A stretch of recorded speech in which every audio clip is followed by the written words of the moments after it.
est ravi avec toute l'équipe de l'Académie du service de vous accueillir.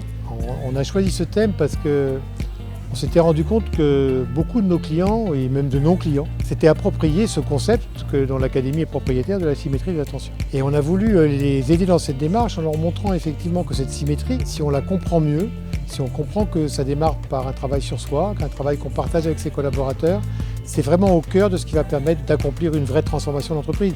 Parce qu'en fait, on ne peut pas transformer une entreprise si on ne se transforme pas soi-même. On a vécu une matinée très riche, qui a démarré par l'intervention de Patrick Desjardins, qui nous a bien fait comprendre à quel point un manager devait commencer par un travail sur soi, et que s'il n'était pas en sincérité et aligné, j'allais dire, cœur, corps, esprit, il n'aurait pas beaucoup de chance d'entraîner ses troupes. Dans tout ce que l'on fait, il y a un impact. Quand on est en posture verbale, non verbale ou paraverbale, il y a un impact. Donc le comportement génère le comportement. C'est le premier message que je voudrais faire passer. Parce que ce que dit le dirigeant, ce que fait le dirigeant, imprime sa marque et donc un impact considérable sur ses collaborateurs. Et après, nous avons eu des speakers dans notre entreprise différentes.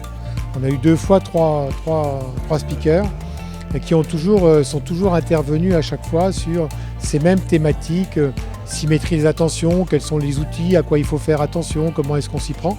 Donc c'était des témoignages tout à fait variés, très opérationnels, très sincères. Et je crois que ce qui a été le point d'orgue effectivement de toute cette matinée, ça a été une grande sincérité. Comme si ce thème sur la symétrie des attentions fait qu'on était tous obligés de se parler vrai et de parler de choses qu'on avait vraiment vécues ou qu'on ressentait profondément.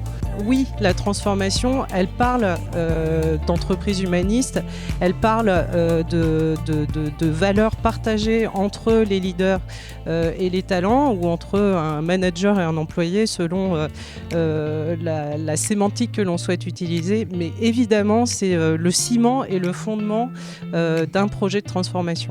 C'est vraiment les makers qui font la transformation. Et les makers, c'est ceux qui sont au front, qui sont dans les process, qui sont auprès de nos clients au quotidien, jour après jour. Et donc c'est eux qui détiennent les clés de ces transformations-là.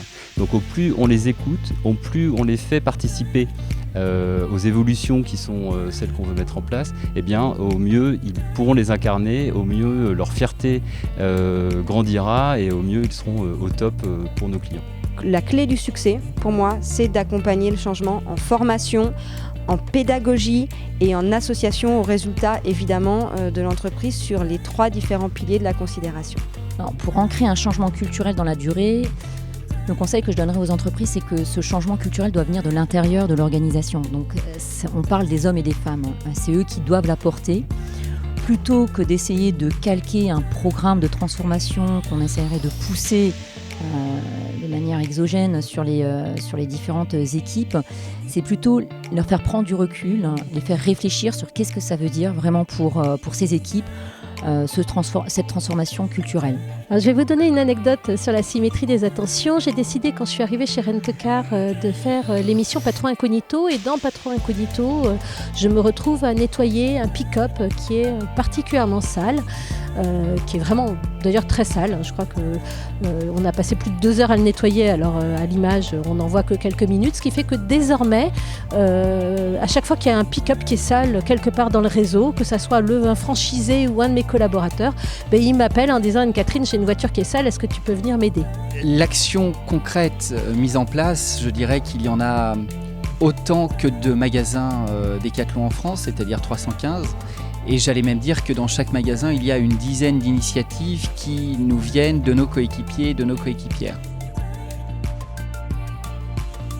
J'ai trouvé les ateliers vraiment très divers en termes de thématiques, et avec des personnes qui nous ont vraiment bien expliqué les différents prismes sous lesquels on pouvait voir les différents sujets, notamment l'expérience client.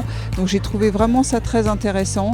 En plus, les questions des participants dans la salle permettaient de compléter ce qui était un peu plus compliqué à comprendre. Donc oui, les ateliers m'ont beaucoup plu et j'en ai retiré beaucoup de choses. J'ai trouvé ça excellent parce qu'on est dans vraiment une relation de proximité avec les personnes qui interviennent, qui partagent leur expérience. Mais en l'occurrence, dans mon groupe, on était en petit comité, donc on a pu vraiment creuser les sujets qui nous intéressaient et aller dans le détail, avoir des infos très structurées et pertinentes. J'ai choisi ceux qui m'intéressaient en particulier, mais je les ai trouvés très, très intéressants et ça demande aussi questionnement derrière à creuser, mais je retiens certains exemples en tous les cas.